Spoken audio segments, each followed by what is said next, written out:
Olá a todos, Filipe Faria, autor de fantasia, e hoje a rima vai ser fácil, porque vou falar de magia, com uma colega, conhecida, amiga de longa data, Sandra Carvalho, autora da Saga das Pedras Mágicas e da sua mais recente trilogia, Crónicas da Terra e do Mar.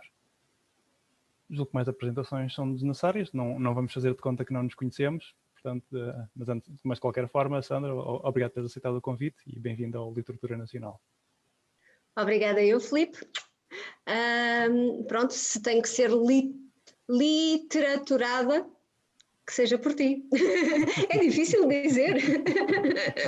Se quer alguma habituação, sim. Literaturada. Literaturada, exatamente. Uma sessão de literatura. Mas antes de passarmos a essa parte, convém que pelo menos que quem não sabe quem és, te conheça um pouco melhor. Portanto, aquilo que eu vou fazer é para fazeres de conta que nunca te fizeram esta pergunta e nos dares assim um breve preâmbulo de como foi o percurso de Sandra Carvalho dos seus dias de inocente menina de Zimbra até à autora renomeada que aqui temos hoje. Bem, foi um percurso muito engraçado. Eu leio desde que guardo memória. A minha mãe contava muitas histórias de encantar, muitas lendas, e eu tinha sempre a vontade de saltar do colinho dela e ir contar essas histórias aos meus amigos, dando-lhe o meu cunho pessoal. Eu reinventava essas histórias. A minha mãe também nunca deixou que me faltassem livros. E eu, como não tinha o acesso a todos os livros que queria, lia tudo o que me vinha parar às mãos, e isso fez com que eu criasse um interesse por todos os géneros literários. Todos tinham qualquer coisa que me diziam. E o engraçado é que, a dada altura, ler não era suficiente, eu tive de começar a escrever. E por volta dos meus 12 anos comecei a criar as minhas próprias histórias. Ao início eram contos, a maior parte deles não tinham um fim. Eu era a rapariga das histórias inacabadas para os meus amigos, porque eles queriam ler e o final da história estavam encantados por todas essas histórias. E pronto, e a partir do momento em que comecei a escrever, nunca mais consegui parar. Tornou-se uma enorme paixão. E fui criando interesse por vários assuntos, fui fazendo pesquisa. A Saga das Pedras Mágicas, em particular, nasceu da minha paixão pela cultura dos celtas e dos vikings. Também cresceu através desses pequenos contos que eu ia criando, e a dada altura foram-se encaixando como as peças de um puzzle, e essa grande história, que acabou por dar origem a 8 livros, foi nascendo e foi crescendo comigo. Como tu sabes, nunca tive, já te contei esta história 1 milhão de vezes, nunca tive a ambição de publicar. Nós sabemos como é difícil publicar em Portugal, e eu dizia à minha mãe, que era a minha maior fã, que esse era o sonho que eu não me atrevia a sonhar, algum dia publicar um livro. Pronto, nunca tive essa ambição.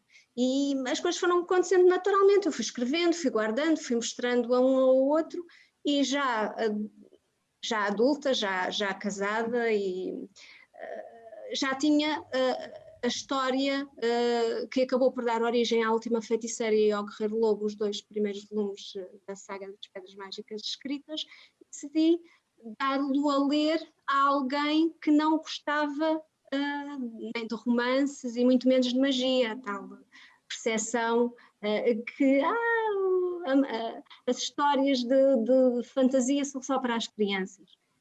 E dei a ler ao meu marido, que só lia na altura livros técnicos, e ele adorou e disse-me: então tens que enviar isto para uma editora. E eu disse: nem pensar. Porquê? Porque aquela era a minha grande paixão, e pensar que ia me expor aos olhos de um profissional e que ele poderia dizer que aquilo que eu tinha escrito não tinha qualidade, causava-me um horror imensurável. Se ele dissesse isso, então na próxima vez que eu me sentasse para escrever, aquilo que eu iria pensar era: isto não vale a pena, a minha paixão morreria ali, a minha paixão pela escrita. E pronto, e o meu marido, que tu conheces bem, que ele é assim retorcidinho, disse: então se não envias tu, envio eu. E foi o que fez. Passado 2 anos a insistir para eu enviar, mais de 2 anos, acabou por fazer uma pesquisa sobre editoras, E a presença soou-lhe bem. Tinha acabado de publicar a coleção Via Láctea, um jovem autor nacional chamado Filipe Faria, e então ele pensou, pronto, é mesmo a editorial Presença, e enviou para lá um manuscrito, contra a minha vontade. Aquilo que ele disse foi, chora, cabela, faz o que quiseres, mas o teu manuscrito hoje segue para a editora. E assim foi. Eu chorei, descabelei-me, fiquei tão zangada, mas pronto, quando a resposta veio positiva foi um momento de extrema felicidade, como tu podes calcular, é o momento em que um sonho se realiza, e depois tive a sorte, o privilégio de conhecer o autor Filipe Faria.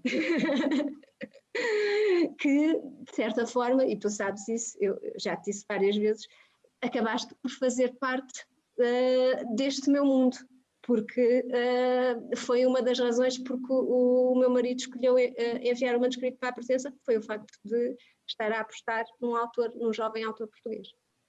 Muito obrigado pela parte que me toca. Mas agora, ser sincera, tu, para alguém que imagino não, sei, já te conheço há tempo suficiente, escreve por paixão, tu terias realmente perdido a paixão e a vontade de escrever se realmente, imaginemos, tivesses recebido uma crítica negativa para o teu primeiro manuscrito? Ter-se-ias esfumado simplesmente essa necessidade de dar asas à imaginação? Não, mas ficaria cá dentro se calhar uma sombra, sabes? As coisas talvez, uma tristeza, seria uma tristeza. Julgo que nunca pararia de escrever, porque nós sabemos que quando gostamos existe essa necessidade. Mas haveria uma tristeza de algo que era maravilhoso e que jamais se poderia concretizar. Certo. E tendo em conta esse início, não sei se lhe chama auspicioso ou não, e o papel que o teu marido continua a desempenhar na tua escrita, na revisão da mesma, às vezes até às vezes não, frequentemente até nos encontros com aliás, até o motorista também, não é demais dizê-lo. Até que ponto seria justo dizer que vocês têm uma parceria? Embora ele não embora pronto, o contributo dele não seja a nível da escrita. Vocês também debatem ideias ou ele não quer saber e simplesmente lê o produto finalizado? Muitas das vezes, quando eu estou com aqueles bloqueios terríveis que nós às vezes temos e vou ter com ele e lhe peço, por favor, lê este bocadinho, ele diz, nem pensar, tu não me vais estragar a história, eu quero o produto final. Ou seja, o papel dele é só, depois de estar tudo concluído, ele lê e diz, olha, esta cena aqui precisa de ser melhorada, aqui precisas de acrescentar mais isto ou mais aquilo, para dar mais ênfase. Esse é o papel dele. Pronto, quando eu olho para o lado e depois há aquele momento que tu conheces, se calhar, quando dás pela primeira vez o teu trabalho a ler a alguém, e no meu caso eu depois fico assim com cara de palerma a olhar e a ver todas as expressões e todas as reações, e acaba por ser um bocadinho isso, a satisfação de ver que uma pessoa que supostamente não gostaria de fantasia ou não gostava de fantasia até entrar neste mundo, que vai vibrando com as situações. E é por aí. Nós temos uma parceria e tu sabes que nós temos uma história muito engraçada, que andámos juntos na escola primária, depois encontramos aos 16 anos e nunca mais nos separamos. Nós somos, acima de tudo, amigos. E pronto, ele meteu-me neste mundo, portanto, só tem é que ser meu motorista. É justo, é justo. Por falar em mundo, é uma coisa que eu só recentemente me dei conta, porque é curioso que já falámos várias vezes de fantasia, da escrita e de todo o processo da nossa história, mas eu só recentemente é que me dei conta que tu, tal como eu, o teu ímpeto primordial é escrever as histórias que gostarias de ler. Hoje em dia talvez isso não seja tão relevante assim, mas na altura, pelo menos na altura em que nós começámos, aquilo que nós gostamos de ler, não havia assim tanto material disponível quanto isso, sobretudo se procurássemos apenas livros em português. tu, portanto, sentiste a necessidade de criar esse mundo para incorporar as personagens que tinhas criadas e as ideias que te fervilhavam pela cabeça. A minha pergunta, inicialmente, pelo menos, quando começaste assim, a pincelar nessa grande tela em branco, que era aquele que se viria a tornar o mundo da tua saga, isso inicialmente era apenas para ti um recreio para desbobinares todas as ideias que tinha a cabeça oriundas de livros, de filmes e demais, ou já nessa altura eram as tuas histórias, as tuas personagens, e foi assim que começou. Ou pronto, deixa-me reformular. Quando tu começaste a preencher esse teu mundo, era mais numa de vou aqui brincar com os brinquedos que tenho emprestados de outros, ou já era neste sítio vou eu criar os meus brinquedos? Começou por ser peças de Lego, os tais contos que eu te disse.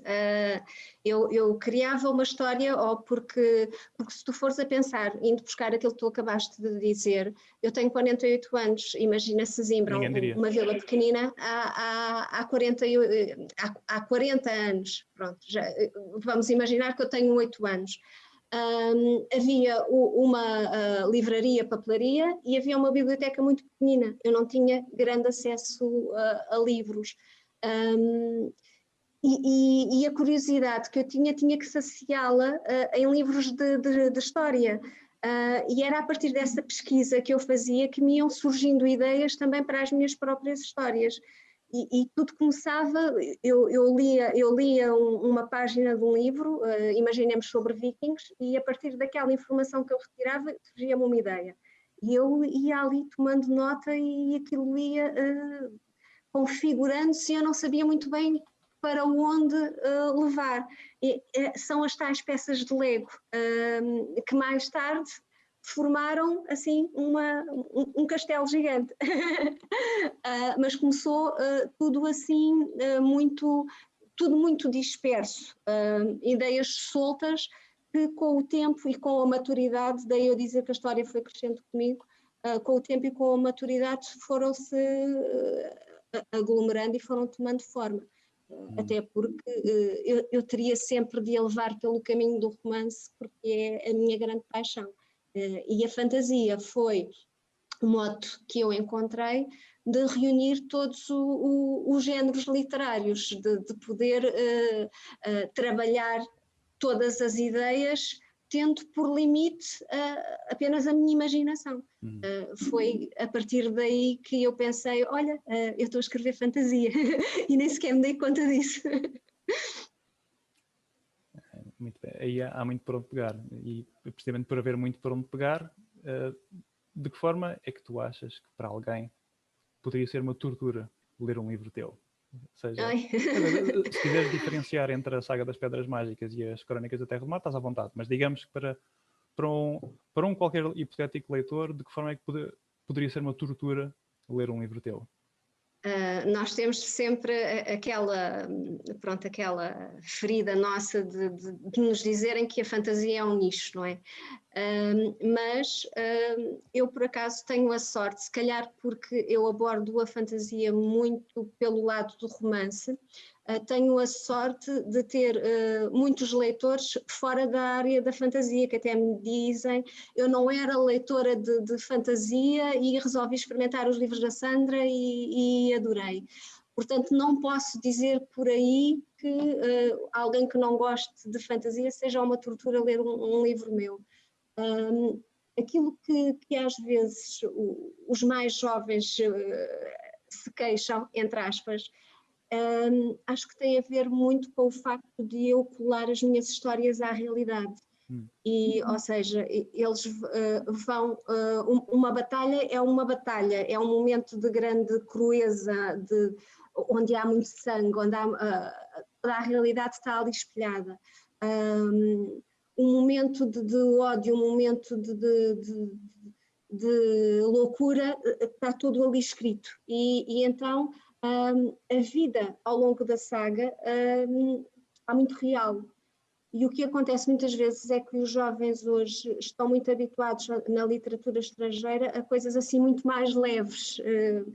E aquilo que me dizem é, eu sofro imenso a ler os livros da Sandra, porque eu choro e fico sem conseguir respirar como é que a Sandra conseguiu matar aquela personagem? Não é possível. Então existe muito às vezes essa queixa dos mais jovens que sofrem, têm muito sofrimento, porque é que aquela personagem teve que sofrer tanto até chegar àquele momento. Então eu acho que vou pegar por aí. Se alguém não está preparado para ler uma história que, apesar de ser fantasia, está muito colada à realidade da família, à realidade da cultura daqueles povos que eram guerreiros e toda essa parte das questões, das intrigas familiares, se não está... se não lhe apetece chorar e rir, se é uma pessoa que não gosta de sentir as emoções à flor da pele durante todo o livro, então vai ser mesmo uma tortura ler a Sandra Carvalho. E isto pode parecer-te estranho, mas há jovens que acabam por dizer: eu cheguei ao fim da Última Feiticeira e eu sofri imenso, e como é que a Sandra foi capaz de fazer tantas maldades à personagem? Já que falaste em emoções, aproveito e faço esta pergunta, porque muito embora alguns dos mais comoventes, emotivos e cativantes livros da literatura tenham sido escritos por homens, a verdade é que há bastante aquele estereótipo, e, convém dizer, boa parte dos estereótipos tem o seu quê de verdade, de que homens igual à ação, mulheres igual à emoção, e isso aplicar-se-á também na escrita. Tu... como lidas com as cenas de ação mais vigorosas dos teus livros? Porque eu já ouvi queixas de que tu te furtas um bocado a elas, quando há oportunidade. Se puderes pôr alguém inconsciente para não teres de escrever uma batalha ou uma cena de luta, que o farás. Não sei se é uma acusação injusta ou não, mas foi o que eu vi. Fontes próximas de Sandra Carvalho assim o afirmam. Como é que lidas com as cenas de ação? São um mal necessário? São-te indiferentes? É uma cena como qualquer outra? Tens algum cuidado especial? Acaba por ser uma cena que dá mais trabalho do que as outras, porque enquanto as outras fluem naturalmente, aí eu tenho que entrar no meu lado de Maria Rapaz. Às vezes, se calhar ir até buscar inspiração em alguma cena de batalha de algum filme, para ver se os corpos se movem para a direita, se movem-se para a esquerda, como levantam o escudo, como levantam a espada. Depois ensaiar aqui em casa com as tampas das panelas e os cabos da vassoura. Mas, sim, não é segredo que essa é a parte mais difícil para mim, talvez, de escrever. Se bem que eu tento fazer o melhor possível, mas não é nada que flua tão naturalmente como uma cena de romance ou uma cena entre família, ou essa parte das relações humanas, para mim, como eu sou muito observadora e sou muito emotiva, flui naturalmente. A batalha é uma coisa que tem que ser trabalhada, tem que ser estudada e depois tem que ser revista várias vezes, até eu sentir que realmente aquele momento está satisfatório para mim e que o leitor vai sentir que entrou ali dentro e sentiu o ardor da batalha, por assim dizer. Portanto, é uma dificuldade que tem que ser superada, mas não é nada a que eu me furte. Tem de lá estar e é parte, pronto, é uma parte muito importante das minhas histórias, até porque eu estou a escrever sobre povos guerreiros na saga das Pedras Mágicas, nas Crónicas da Terra e do Mar, estou a escrever sobre piratas, portanto tenho as minhas batalhas náuticas também. Não, escreva-se o que escrever, e tem sempre piada, porque às vezes há aquela noção, aquela ideia de que porque é fantasia não temos de nos ater à realidade, não é bem assim. Há muita pesquisa por trás daquilo que se escreve. Imensa. Exato. E a tua pesquisa que tiveste, a pesquisa que tu fizeste, havia uma coisa que sempre tive curiosidade em te perguntar, e não é tarde nem é cedo, vai ser hoje mesmo. Vamos embora.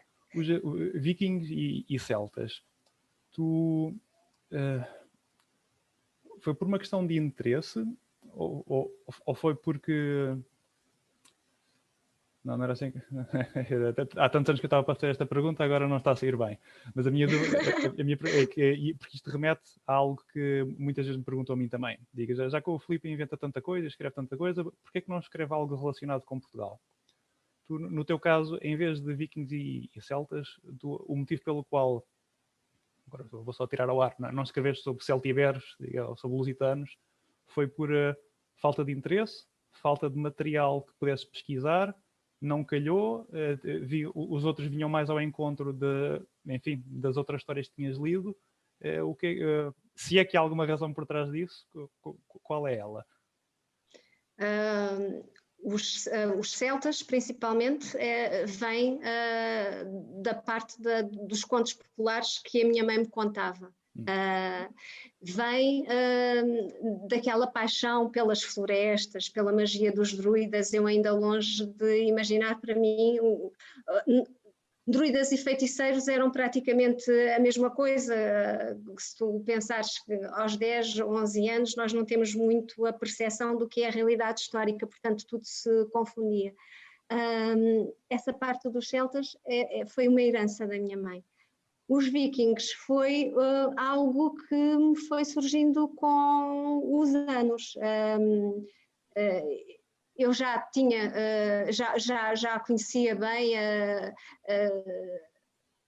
toda essa parte da civilização através da escola e tudo isso.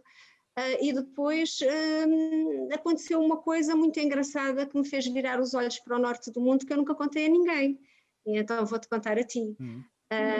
Já havendo esse interesse pelos vikings e pela forma como eles guerreavam e tudo isso, eu era uma grande amante de música. E aos 12 anos surgiu, e eu já estava preparada, já sabia que me ias fazer essa pergunta. Aos 12 anos eu vi um grupo norueguês que se chama a-ha. E quem me conhece, os meus amigos de infância, neste momento estão todos a cair para o lado e a rir à gargalhada, porque a Sandra Carvalho, aos 12 anos, tinha uma pancada tremenda por este grupo. Eu estou a ver a tua cara, tu estás com vontade de cair da cadeira.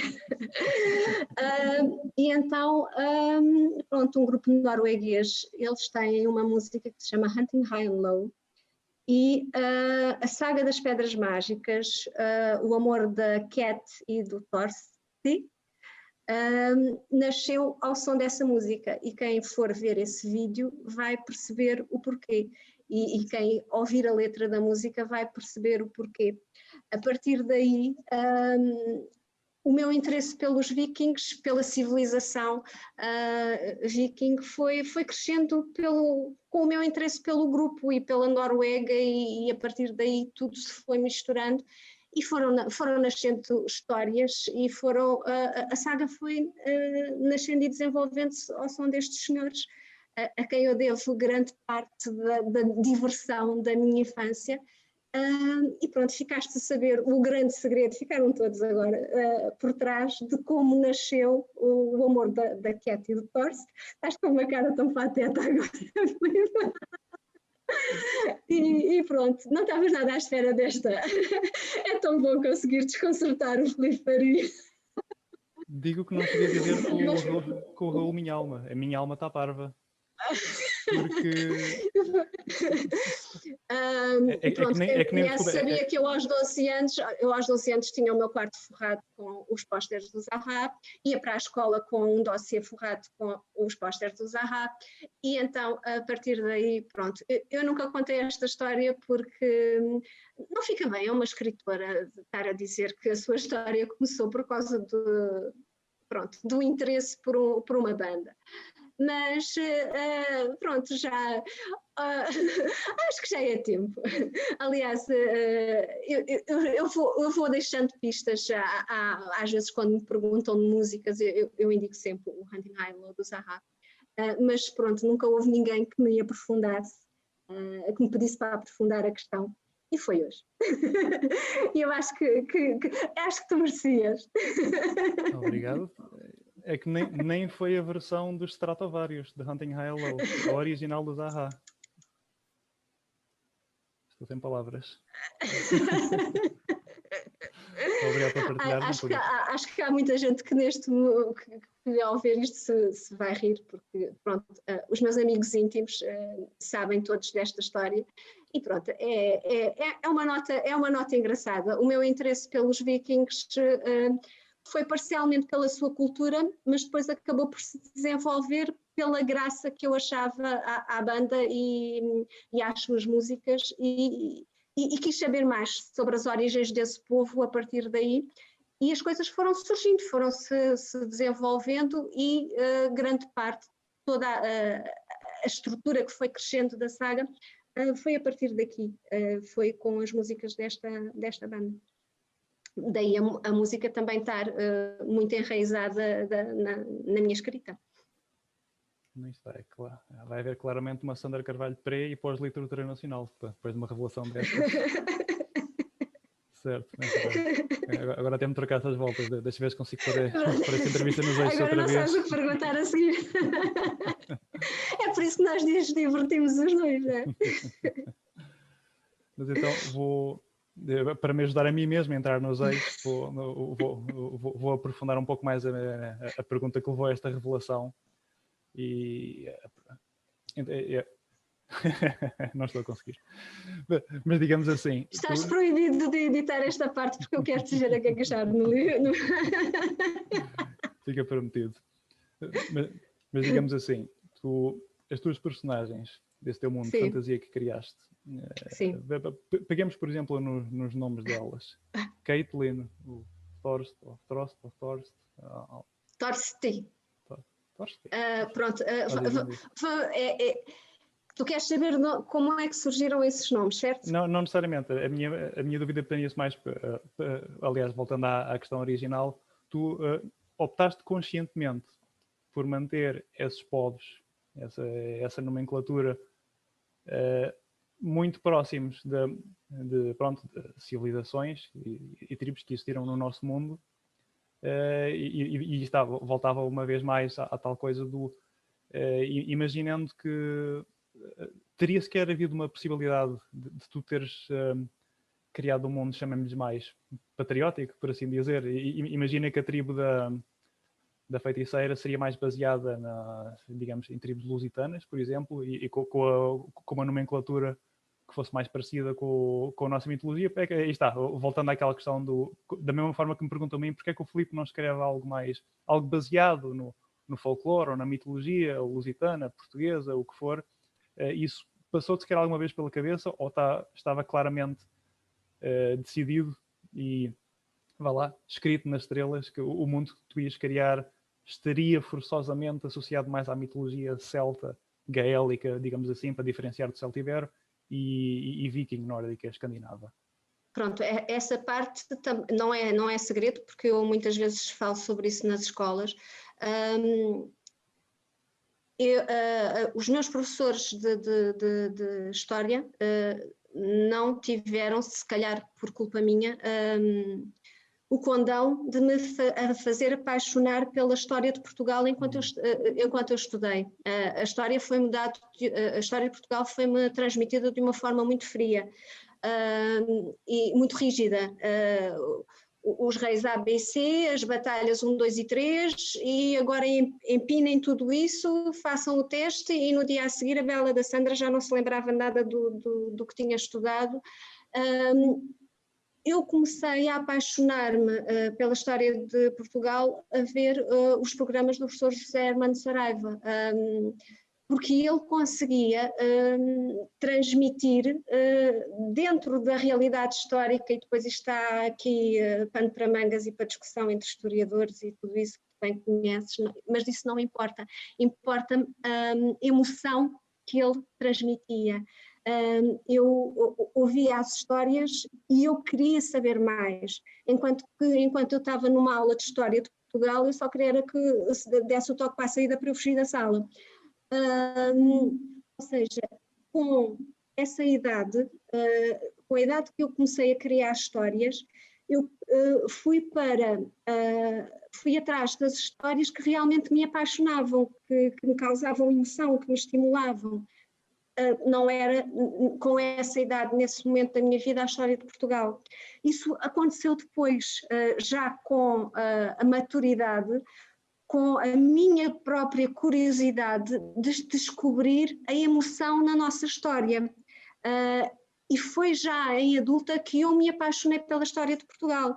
Daí eu ter decidido que, finda a saga, era tempo de eu fazer uma história dentro, com a fantasia, mas dentro da nossa história. E foi assim que nasceu as Crónicas da Terra e do Mar, indo ao encontro da parte da história de Portugal que mais me apaixona, que é a época dos descobrimentos, aquela figura que eu imagino, se calhar de uma forma bastante diferente do modo como ele é retratado, o nosso infantão Henrique. Eu acho que ele devia de ser um homem assim muito Filipe Faria, muito charmoso. Eu tenho assim, pronto, uma grande paixão pelo infantão Henrique e por tudo aquilo que ele fez e pela obra que nos deixou. E eu pensei, é mesmo por aí, se eu vou escrever sobre a história de Portugal, é por aí que eu vou. Mas isso foi uma escolha já consciente, enquanto que eu acho que desta forma estou a responder à tua pergunta. Enquanto que a saga das Pedras Mágicas não foi uma escolha consciente, foi aquilo que me apeteceu fazer no momento, com 12, 13 anos, ir por ali fora e 20, 30 anos. Não foi uma escolha consciente, foi a história que me apeteceu escrever. As Crónicas da Terra e do Mar foi uma escolha consciente. Eu quis escrever sobre a nossa história e eu quis usar a fórmula da fantasia e da emotividade e colocá-la dentro da nossa história. Porque eu ia às escolas e perguntava aos miúdos se eles gostavam da história e toda a gente me dizia que não. E quando lhes pedia qual é o momento assim de grande emoção da história de Portugal que vos vem de imediato à cabeça, aquilo que eles me falavam era da história de Pedro Inês de Castro. Ou seja, a única parte da nossa história de Portugal que está romantizada, que está no cinema, que está na televisão. E eu pensava assim, nós estamos a falhar aos nossos jovens porque não estamos a conseguir apaixoná-los pela história. Aquilo que está a acontecer nas escolas neste momento, 30 anos depois de eu lá ter estado e dos meus professores de história me terem falhado, acho que continua a acontecer. Os jovens não se apaixonam pela história de Portugal. E aquilo que eu pensei foi, eu quero construir uma história que lhes mostre esta parte da paixão e da emoção e que eles sintam com a realidade histórica por trás, de forma a que eles se sintam apanhados na teia, envolvidos, de forma que eles queiram ir para o mar com os meus piratas. Foi a forma que eu pensei de conseguir apaixonar os jovens, fazê-los interessar por esse período da história, tanto que o livro tem muitas notinhas de rodapé para diferenciar o que é a realidade e depois onde eu inseri a fantasia, para eles lerem essas notas de rodapé e sentirem a curiosidade de depois irem pesquisar nos livros de história a realidade. E o mais engraçado disso tudo é que depois de falar com os jovens que já leram os livros, é uma vitória, porque realmente eles dizem, eu fiquei a adorar e eu fui pesquisar e adorei a forma como a Sandra conseguiu dar ali a volta e desconstruir a história e pronto, e isso deixa-me imensamente feliz. E com toda a razão, e bem hajas por isso, porque tem sido algo consensual neste canal, que é um tópico acerca do qual eu falo, invariavelmente, porque é a literatura nacional, a ideia por trás disto é precisamente o descobrir porque é que a malta nova e não tão nova quanto isso não anda a ler livros portugueses, e o consenso realmente parece ser este. Estamos a falhar estamos a falhar os mais novos, mas tu dizes agora uma coisa muito interessante, não é só uma questão de fazer com que eles se interessem, de fazer com que eles se apaixonem. Que se apaixonem pela nossa história, por aquilo que é nosso. Portanto, é algo que merece, sem dúvida, uma reflexão bem mais aprofundada. E eu acho que acaba por ser um desafio para nós, autores de fantasia, conseguirmos pegar em todos esses pedacinhos da nossa história que não estão explorados, para fazer com que os reis deixem de ser o A, B e C e as batalhas 1, 2 e 3 e passem a ser coisas reais, que eles sintam vontade de entrar na nossa história, assim como entram na história dos nórdicos e dos ingleses e dos franceses. Nós ligamos qualquer canal e estamos a ser constantemente bombardeados pela história dos outros países e nós vemos os jovens interessadíssimos pela história dos outros países. Por que não fazer mais séries, fazer mais filmes, escrever mais livros sobre a história do nosso país, mas com utilizando a fantasia. Tenho aqui um gato a passear em cima da mesa, disse que ia acontecer. Utilizando a fantasia e a emoção para que eles sintam que a história é real, porque o que eu acho é que eles não têm a percepção de que a nossa história é real. A percepção que existe entre os jovens é que a nossa história é um assunto encerrado, fechado dentro de um livro que está numa estante da biblioteca cheia de teias de aranha. É um volume grande e maçudo que nem merece ser aberto. Nós temos que colocar emoção dentro da nossa história, porque a nossa história é lindíssima. E eu vejo, às vezes, dá quase para corar de vergonha, séries espanholas em que ela está a aparecer, não está? Séries espanholas em que são contados pedaços da nossa história. Então, será que os espanhóis gostam mais da história de Portugal do que nós gostamos? É uma pergunta que fica no ar. Uma questão de percepção mesmo. Então, vou deixar a gata passar. E por falar em percepção, eu enquanto estava a preparar isto, li umas quantas entrevistas tuas, e numa delas, já não me recordo qual, em que estavas a falar das tuas influências, falaste da Marion Zimmer Bradley e das suas personagens femininas extremamente fortes. Ora, a minha pergunta não vai ser nada do que estás à espera, porque isso, assim que eu li essa frase, deu-me logo um clique, que já não foi a primeira vez, é um clique que me dá várias vezes, que é: porque é que sente sempre a necessidade de dizer que uma personagem feminina é forte? Porque os personagens masculinos sejam eles física ou animicamente fortes, são complexos, são intrigantes, são envolventes, ainda que sejam fisicamente fracos, por exemplo, podem ser interessantes mesmo assim. Mas parece que o máximo a que uma personagem feminina, seja na literatura ou no cinema, pode aspirar é esse supra-sumo dos adjetivos, que é o forte, que não há mais nada, que é o auge, é o pináculo a que uma personagem feminina pode aspirar. Pelo menos a fazer fé neste escrito, quando seja um realizador a falar do prazer que foi fazer o filme da Mulher Maravilha, porque é uma personagem tão forte. Seja a autora de um livro de fantasia, que a minha personagem principal é uma mulher forte. E assim por diante. Já que falo contigo, o nome, a referência no meio da fantasia e sobretudo exato, do ponto de vista da perspectiva do feminino, faço essa pergunta. Não há mais nada que possam ser além de fortes? Ou há algum problema em não ser forte, como entendemos, mas ser complexa, intrigante ou envolvente?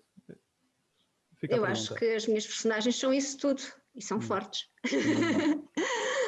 Eu acho que isso tem a ver com a história da literatura em si, da forma como as personagens femininas sempre foram retratadas na literatura. Passa um bocadinho por aquilo de eu te dizer que acabei por escrever aquilo que não consegui encontrar para ler. E se tu fores olhar para trás e ver as mulheres da forma como são retratadas na maior parte dos livros que nós tínhamos acesso quando éramos garotos. As mulheres são personagens secundárias, são as donas da casa, são as mulheres, são as amantes, não têm um papel de protagonismo. Nos livros tu tens aquele herói forte masculino, tens os três mosqueteiros, não tens as três mosqueteiras, tens o Conde de Monte Cristo, tens todos os clássicos, andam ali mais ou menos à volta de homens, e eu de repente, por teres falado na Marion Zimmerman Bradley, o que me aconteceu foi por volta dos 14 anos, quando eu li As Brumas de Avalon. Eu estava muito habituada a ler toda a minha infância e depois adolescência, foi passada a ler esses clássicos e depois aquelas histórias que tu sabes que eu gosto muito, do Edgar Rice Burroughs, do Tarzan e do Emílio Salgar e do Sandokan, fazendo justiça ao Emílio Salgari. Ele tem a filha do Corsário Negro. Mas eu nunca consegui assim encontrar livros em que a personagem principal fosse uma mulher, a protagonista, a impulsionadora da aventura, a dona da emoção. E de repente tenho os livros da Marion, em que ela está a contar a história do rei Artur, mas pelo ponto de vista das mulheres. E aquilo para mim foi um choque no sistema. Eu amei completamente, porque tens ali as mulheres, as heroínas, e depois tens as mulheres, as vilãs também com grande protagonismo, e todas elas são importantes na história. E eu pensei, já em construção da saga, já a delinear o esqueleto, eu quero contar a minha história assim. Eu quero que as mulheres tenham a voz principal. E pronto, e como tu também sabes, elas também são vulneráveis, elas também são complexas, cheias de camadas, mas daí falar em mulheres fortes, porque forte no sentido em que ela é a protagonista, e os homens que estão ao lado delas, apesar de também terem o seu papel, não conseguem silenciar a sua voz na ação. Quando alguém perguntar quem é a personagem principal, é sempre a personagem feminina. Daí o sentido de forte, não no sentido de ser a mulher com grande força, mas no sentido de ser a dona da ação, a dona da emoção, aquela para onde todos os olhares são atraídos quando o leitor entra dentro da história. É para elas que está a olhar e é elas que ele está a sentir. Entendido. Acho que é mais uma questão de má terminologia, não falante, obviamente, porque isto é um termo que já, enfim, já nos predata a todos há muito tempo, mas sempre que eu ter personagens fortes, sejam elas masculinas ou femininas, eu fico sempre pontos de interrogação a flutuar em cima da minha cabeça, que não percebo o que é que isso quer dizer.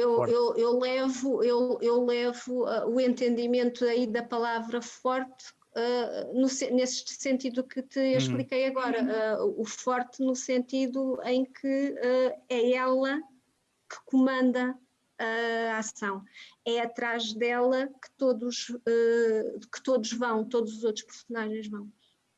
Uma personagem principal, portanto.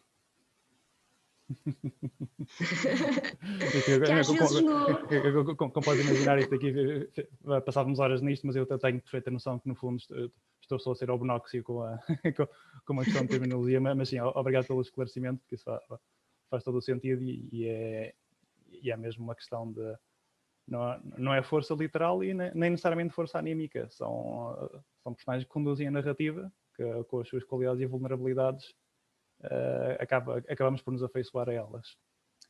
Que eram coisas que aqui há uns anos, como eu te comecei por dizer, nós não encontrávamos assim com muita facilidade. Eu pelo menos não encontrava, porque também as minhas escolhas eram muito limitadas, como eu te expliquei ao início. Nós não encontrávamos romances, mesmo dentro dos romances, não... A sensação que eu tinha é que a mulher, mesmo num romance, a mulher estava ali para servir o homem, para satisfazer o homem, para ir ao encontro da vontade do homem. Nunca era o homem que ficava vulnerável diante da mulher, era sempre o contrário. E as minhas personagens são fortes nesse sentido, de tentar inverter essa tendência que eu lia nos livros da minha infância e adolescência. Já agora, só por curiosidade, inverter no sentido de é uma inversão de papéis? São os teus personagens masculinos que ficam cujos objetivos e paixões e vontades ficam subordinados às da personagem feminina principal? Não, acaba por haver ali um equilíbrio, porque eu acho que o amor é assim. Ao fim de muitos encontros e desencontros, há que encontrar ali um equilíbrio e as coisas só funcionam quando nós nos olhamos nos olhos e sentimos que somos iguais. Um não está acima do outro, portanto, não há essa tentativa de sujeitar a personagem masculina à vontade da feminina. A mulher é forte, e sendo o homem forte, vai ao encontro dela e os dois olham-se de igual para igual. E depois começam as poucas vergonhas. Né? E depois começam as cenas quentes. Não fama. Muito bem, bom. Não, mas pronto, eu falei-te nisso porque realmente há muitas pessoas que me dizem que é uma das coisas que adoram nos meus livros, essa parte da sensualidade. Eu achei piada e achei graça contar, já te tinha contado a ti essa história, achei graça contá-la agora aqui, porque foi a única, em 15 anos de e-mails e conversas trocadas com leitores, foi a única pessoa que se queixou.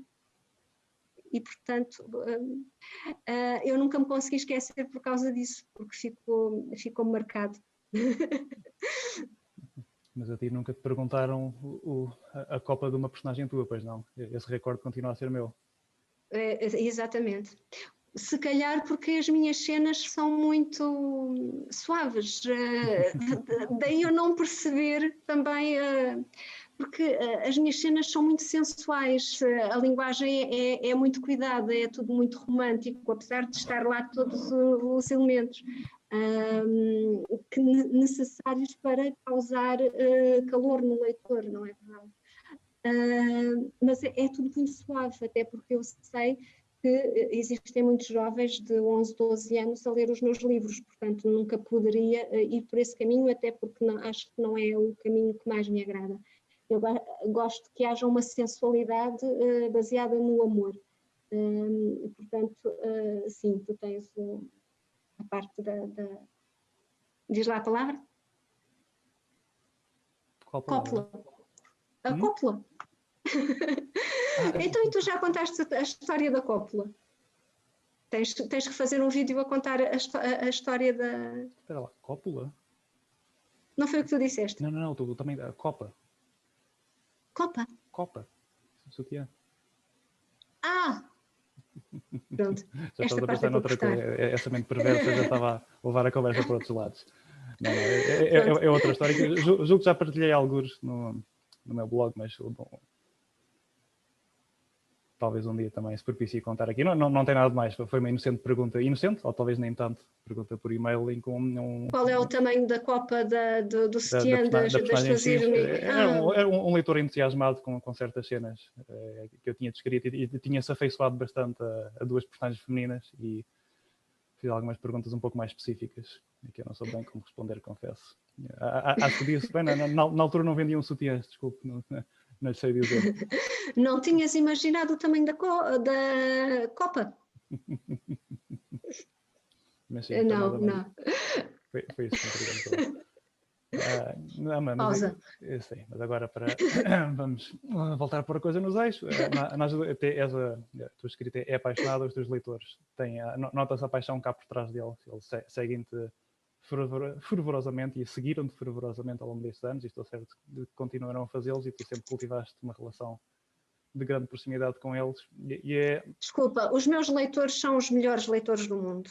Eu partilho alguns deles contigo mas esses também são os melhores leitores do mundo.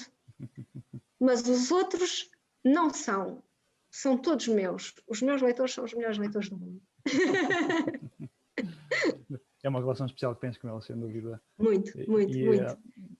Tanto que eu raramente me refiro como leitores, são os meus companheiros de aventura, assim como também raramente digo que sou escritora, sou uma contadora de histórias.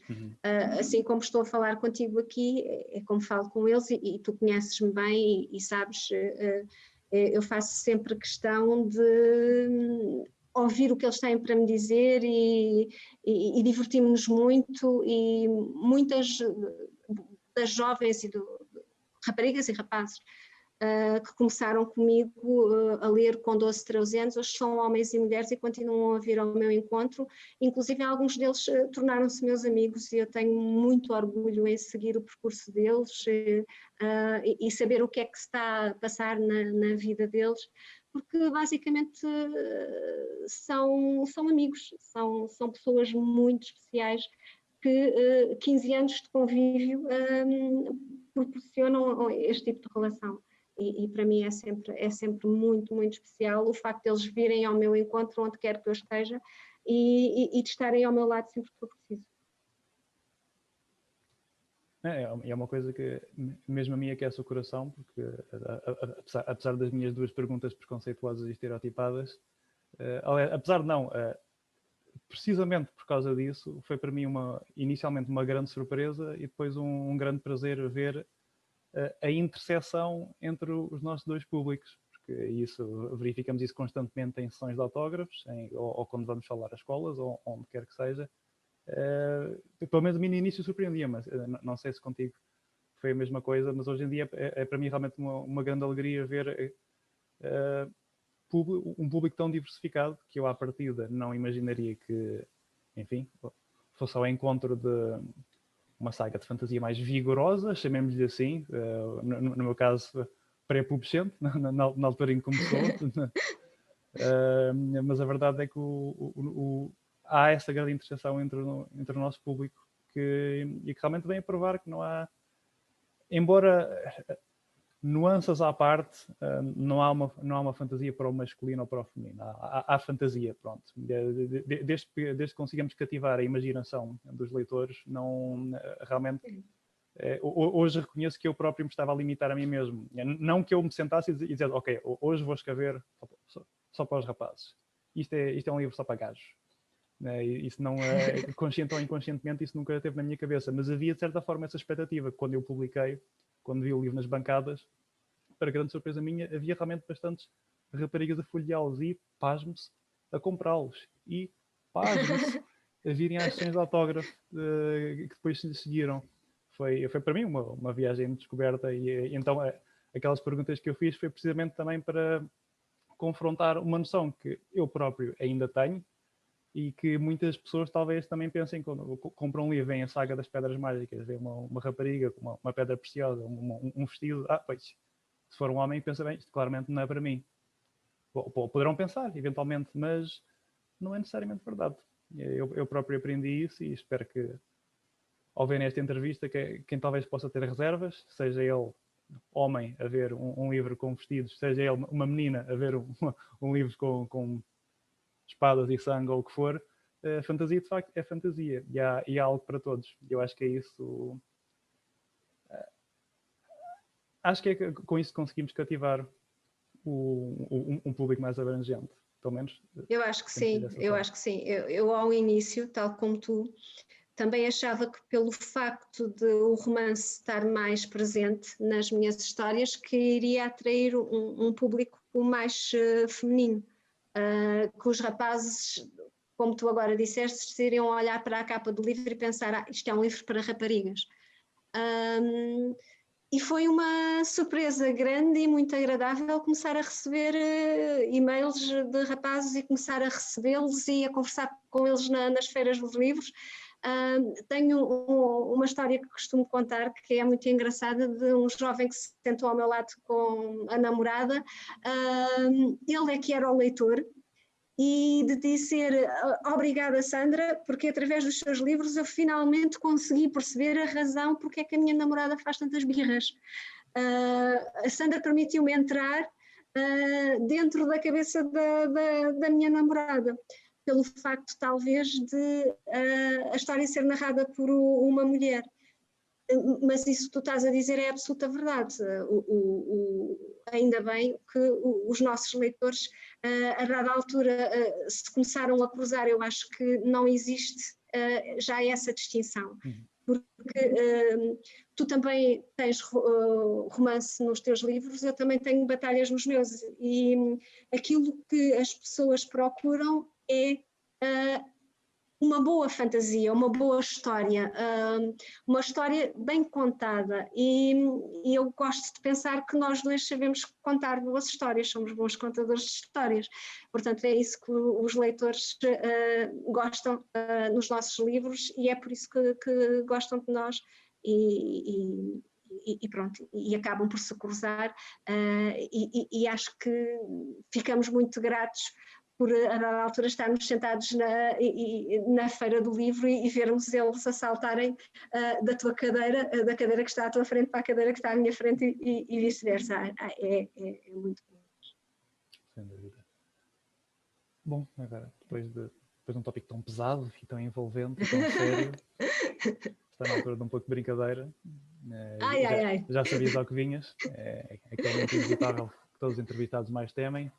A rúbrica, que ainda não tem nome, já recebi umas sugestões interessantes, que continuem a enviá-las. Eu ainda não decidi, mas muito provavelmente será uma aliteração, que tem sido um pouco aquilo que eu recebi, mas em todo o caso, este terrível momento passa por eu dar-te 3 palavras relacionadas contigo, ou com os teus escritos.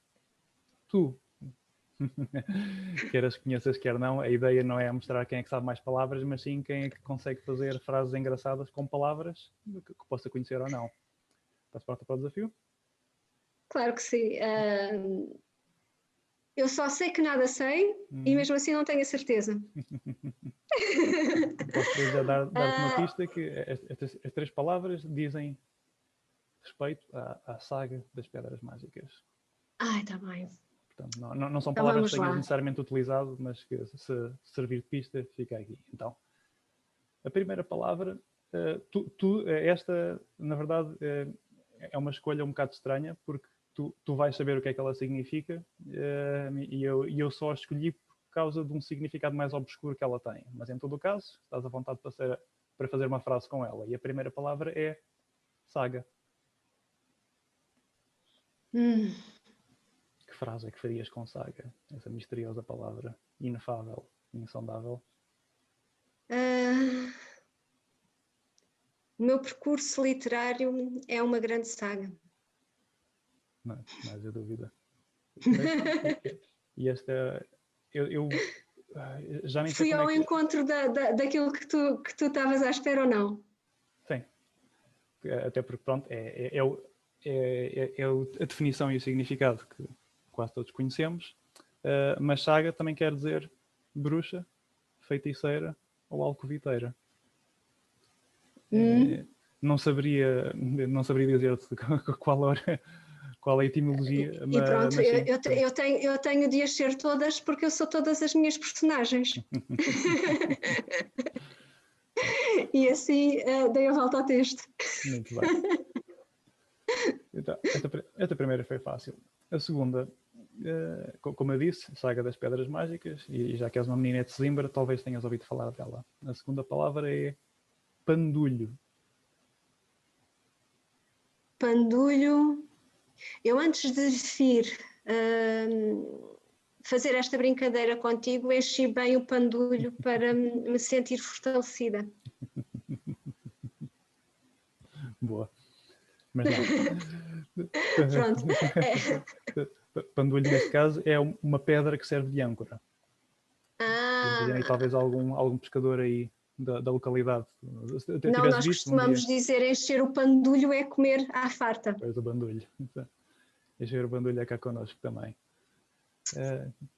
Essa foi a segunda. A terceira, que invariavelmente é a minha favorita, e uma vez mais convém referir Saga das Pedras Mágicas. A terceira palavra é artemages.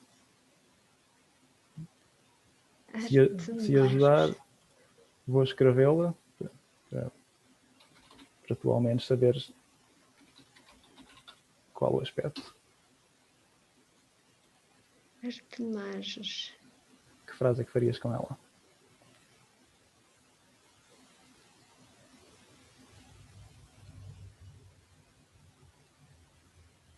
Vamos partir em arte e mágicas. Arte mágicas. Estou lá perto.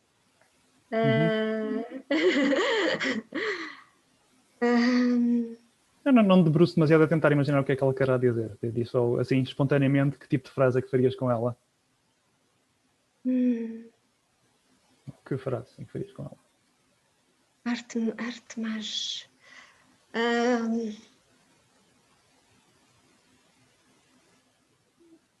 Estou com bloqueio. Arte mágica. Só podes desbloquear com... Arte mágica. Sim. A feiticeira dirigiu-se para casa em passo apressado para fazer as suas artes mágicas, não. Parabéns, foi oficialmente a frase mais convoluta deste programa até à data. Mas sim. Não, eu tentei ir preenchendo o espaço para ver se me ocorria mais qualquer coisa, mas não cheguei lá. Gostei. Mas sim, a arte mágica é rigorosamente isso. É artes mágicas, é um regionalismo, creio, do Alentejo até, creio. Que giro. Se não me engano, acho que até foi Saramago quem primeiro a popularizou. Mas sim. Pois, então a ideia principal, a primeira ideia estava certa, dividir a palavra à exatamente, arte. há artes mágicas. Portanto, aí temos a Saga das Pedras Mágicas, Saga Pandulho e Arte Mágica. Espero que esta a unidade de efeito. E muito obrigada, acabei de expandir os meus horizontes. Acho que é uma coisa que eu gosto de fazer e tu também. Procurar palavras assim menos usadas, tu mais do que eu, muito mais. Tomar onde ia chegar aos teus calcanhares. E tentar introduzi-las e tentar reavivá-las. A palavra é mesmo reavivar, porque elas existem. Elas estão lá. Porque a dada altura, a determinada altura, é muito triste nós vermos a forma como a nossa riqueza linguística se vai perdendo. Porque muitos jovens têm preguiça de utilizar certas e determinadas palavras e de usar o dicionário. Eu não tenho vergonha de dizer, eu estou constantemente a aprender. Uma das coisas que eu fazia quando era miúda era andar sempre com o dicionário atrás. E eu sempre que leio, até porque tu teres falado do Saramago, eu sempre que leio um livro do Saramago, eu tenho de o ler com o dicionário ao lado, e não só com o dicionário, também com o computador, para às vezes ir procurando, porque ele tem uma cultura geral, tinha uma cultura geral excepcional, e muitas vezes eu deparo-me com histórias para perceber o seu verdadeiro significado dentro da história que ele está a contar, eu tenho de ir procurar. E eu acho que esse também é o papel de um autor, é um dos principais papéis de um autor. É desafiar o leitor, é levá-lo para além do seu conhecimento. E eu sinto-me muito feliz enquanto leitora quando isso acontece. Por isso, às vezes, quando algum leitor me diz a Sandra usa umas palavras complicadas que já não se usam tanto, aprendam essas palavras, comecem a usá-las, usem a riqueza da nossa língua. Nós temos das línguas mais ricas do mundo e estamos a entregá-la, a deixá-la morrer, com estrangeirismos, com facilitismos, estamos... Pronto, não quero ir novamente pegar no assunto do desacordo ortográfico, Isto então tínhamos que fazer outro programa, mas causa-me imensa impressão a forma como nós deixamos a nossa língua morrer e não tentamos abrilhantá-la mais. E muitas das vezes dói-me ler coisas escritas por jovens que sabem escrever muito bem, mas preferem usar termos ingleses ou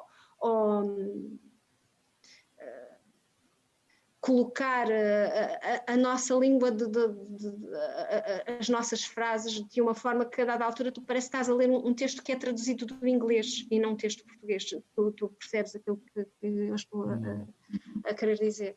E acho que é também essa nossa missão de tentarmos furar essa barreira e levar a nossa língua, reavivá-la, torná-la, mostrar como ela é bonita e sonante. Subscrevi assim por baixo, mas já estamos a esticar-nos. Portanto, se calhar, o que eu vou fazer agora é para... Isto aqui não será novidade nenhuma para os teus leitores, mas quem ainda não te conhecesse ou quem quer conhecer-te melhor, onde é que pode e deve acompanhar-te? No meu blog é onde está a maior informação, Sandra Carvalho, autora, blogspot.com, Facebook e Instagram, Sandra Carvalho, autora. Eu tentei colocar tudo da forma mais simples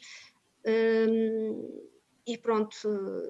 Quem me conhece já sabe, eu adoro receber mensagens, respondo a todas as mensagens e gosto de conversar com os meus leitores e que eles se divirtam como eu me divirto com as minhas histórias. Não se esqueçam de dizer olá, Sandra, então. Sandra, obrigado por este bocado. Muito obrigada pelo convite, foi muito divertido. Acho que andámos para aqui por caminhos nunca antes navegados. Sem dúvida. De resto, espero que tenham gostado e aproveito também para pedir desculpa pelas condições de iluminação de hoje. Houve aqui umas alterações drásticas no meu inexistente estúdio. Espero que não seja demasiado perturbador para a vossa vista. Para a próxima, conto já ter a coisa mais ajustada. Então, até ao próximo episódio do Literatura Nacional.